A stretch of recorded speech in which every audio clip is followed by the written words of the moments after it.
लेकिन आज पत्रकारिता ये हो रही है कि घर के अंदर तक दौड़ा के माइक ठूस के नहीं क्यों नहीं बोलेंगे, क्यों नहीं बोलेंगे, बोलना पड़ेगा। पूरी कम्युनिटी को ऐसे घेरा गया है जैसे लग रहा है कि मुसलमान होना एक जुर्म हो गया। ये कोई और नहीं कर रहा सर, कोई नहीं कर रहा। मैं तो ये कहता हूं कोई नेता भी नहीं कर रहा। ये काम यहां पत्रकार कर रहे हैं। अगर पत्रकार चौथा स्तंभ कहे जाने वाले पत्रकार अगर ईमानदारी से कम उनके भी भाई बहन माँ बाप चाचा ताऊ बीवी बच्चे सब होते, कभी तो अकेले में कुछ सोचा जाए, कभी तो सोचा जाए, चाहे हिंदू हो या मुसलमान, सबका विश्वास है ईश्वर ने हमें जन्म दिया है, ईश्वर हमें किसी दिन यहां से बुला लेगा। स्वर्ग और नर्क आपका भी विश्वास है, जन्नत और जहन्नम हमारा भी यकीन है, मरने के बाद अच्छे कर्मों और बुरे कर्मों का हिसाब देना है, यह हिंदू भाइयों का भी विश्वास है और हमारा भी विश्वास है। पत्रकार चाहे हिंदू हो चाहे मुसलमान हो, कम से कम मरने के बाद भगवान ईश्वर अल्लाह गॉड के सामने हम सर उठा के कह तो सके कि हम लोकतंत्र के चौथे स्तंभ थे, हमने पाया को हिलने नहीं दिया, हमने मजबूती से थामा, अपनी जिम्मेदारी निभाई है। हमने कभी भी लोकतंत्र के इस चौथे स्तंभ के साथ धोखा नहीं किया, समाज को हमने गुमराह नहीं किया, देश को हमने गलत राह नहीं दिखाई। हमारी जिम्मेदारी थी रहनुमाई करने की। हमने कलम जब भी उठाया तो सच लिखा, जुबान जब भी खोला तो सच बोला। इसलिए हे ईश्वर, हे भगवान, अल्लाह, मैं बेगुनाह साफ सुथरा हूं, इसलिए मुझे जन्नत देना, स्वर्ग देना, जहन्नम मत देना। आप पत्रकार हैं, आपका यह यकीन जरूर है, चाहे आप हिंदू हो मुस्लिम हो चाहे सिख हो या ईसाई हो, सबका यकीन है मरना है, हर हाल में मरना है। मेरे दादा भी मरे, मेरे बाप भी इस दुनिया में अब नहीं है। कुछ दिन आप सुनेंगे कि हाफिज गुलाम सरवर भी इस दुनिया से चला गया। यह आना और जाना प्रकृति का नियम है, कुदरत का कानून है और अटल कानून है, यह बदल नहीं सकता है। कोई यहाँ अमर नहीं है, सबको जाना है। फिर क्या है मामला, क्या है मामला? इसलिए मैं लोगों से कहता हूं, मैं हाथ जोड़कर आप पत्रकारों से कहता हूं, रोजी रोटी तो सबका मसला, मेरा भी आपका भी सबका, लेकिन रोजी रोटी का मालिक भी वही है जो पहाड़ों में पत्थर के अंदर कीड़े को भी रिस्क पहुंचा रहा है। तो हमें कैसे भूखा रखेगा? रास्ता हमारा भी निकलेगा, लेकिन गद्दारी करके नहीं, मुखबिरी करके नहीं, लड़ा के नहीं, उलझा के नहीं, लोगों को बेवकूफ बना के नहीं, बल्कि अपने कर्तव्यों का निर्वहन करके अगर हम पैसे मांगते हैं तो वो पैसा हलाल भी नहीं है, बल्कि सर उठा के जीने का रास्ता भी देगा वो पैसा आपको। मैं पत्रकार बंधुओं से केवल इतनी बात कहूंगा कि ये लेफ्ट और राइट ये भी खत्म कैसे हो, इसकी भी कोशिश होनी चाहिए। और इसकी कोशिश की शुरुआत आप उनसे उम्मीद मत कीजिए जिन्होंने पूरे भारत को छोड़ दिया है, खोड़ा में डेरा डाल दिया। राजकुमार जी आप देखते होंगे, उसी गली में दाढ़ी वाला मिल जाए, टोपी वाला मिल जाए, नकाब वाली मिल जाए, ऐसे पकड़ रहा जैसे किसी आतंकवादी पे उसको हमला करना हो।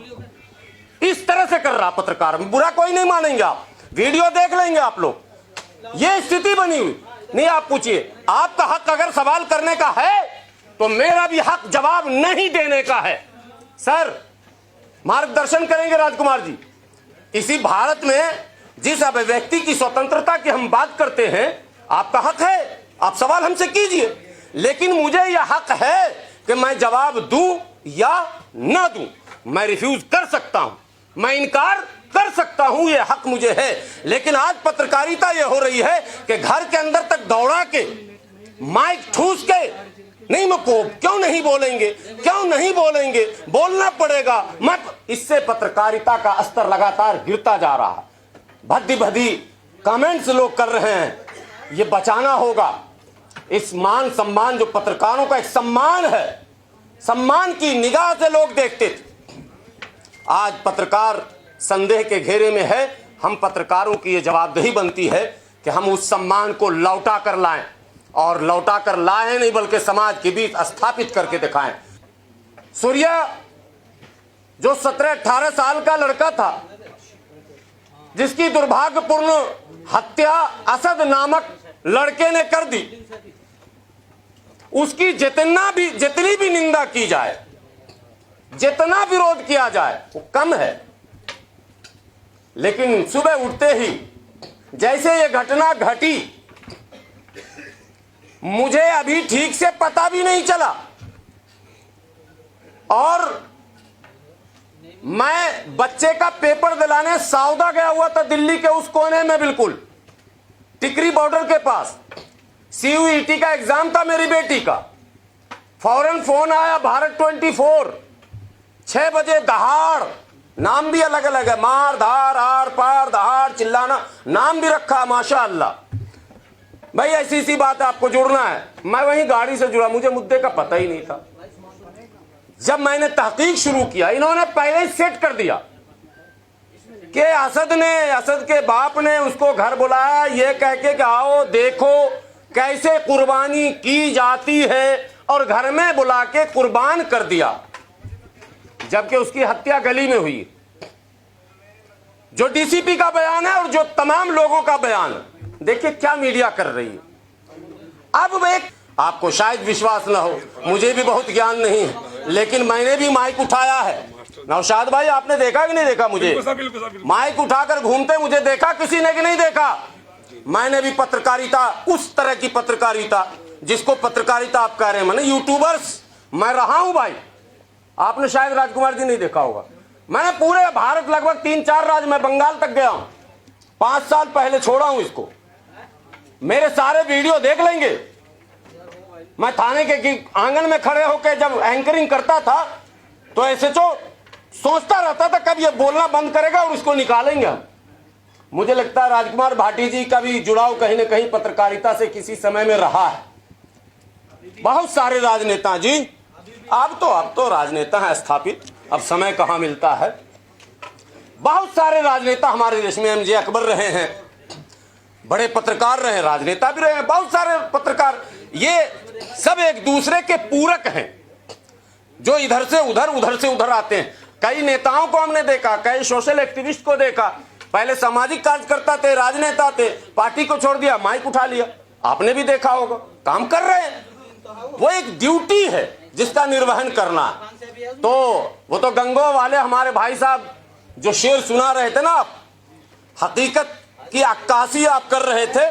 चुनौतियां हैं, मगर उन चुनौतियों को हमने ही पैदा कर दिया, ये मैं कहना चाह रहा हूं। किसी ने थोपा उपा नहीं है, शुरुआत हमको करनी पड़ेगी, हमें ही निर्णय लेना पड़ेगा, हमें चाहे बलि का बकरा क्यों ना बनना पड़ जाए।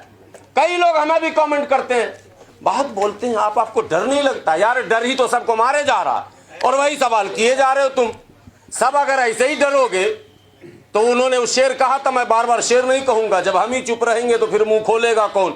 यही सब सोचते रह जाएंगे तो गूंगे बना दिए जाएंगे, बहरे बना दिए जाएंगे, और फिर वो गांधी जी के 3 बंदर वाली कहावत हो जाएगी चरितार्थ। इसलिए बिल्कुल कलम जब आपके हाथ में है तो लिखिए, जम कर लिखिए, समाज की बात लिखिए, और जब माइक उठाइए तो वो बोलिए जो समाज के लिए सुनने वाला ये कहे कि ये मेरी आवाज। तो यहाँ वक्ता भले बहुत होंगे, लेकिन परवक्ता भी आए हुए हैं, और सारे परवक्ताओं की खटिया खड़ी करने वाले परवक्ता भी मौजूद है, राजकुमार भाटी जी। तो ये सौभाग्य है इस कार्यक्रम का। हम दिल की गहराइयों से उनका इस्तकबाल करते हैं, आभार भी प्रकट करते हैं कि एक दावत पे वो आ जाते हैं। जितनी शोहरत, जितनी इज्जत है, उतने सरल भी हैं वो, और सरलता से समाज के बीच उपलब्ध होना ये महानता का प्रतीक है।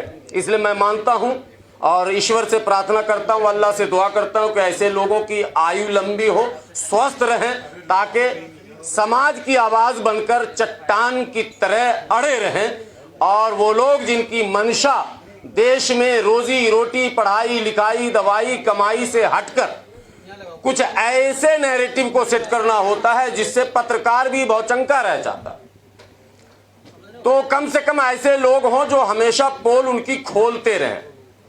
अब पत्रकार आप सभी यहां पर हैं। नौशाद भाई ने इशारे में एक बात कही थी, कह नहीं पाए थे, मैं कह देता हूं। पत्रकारिता में 2 विंग हो गया, हालांकि अब 3 विंग हो गया।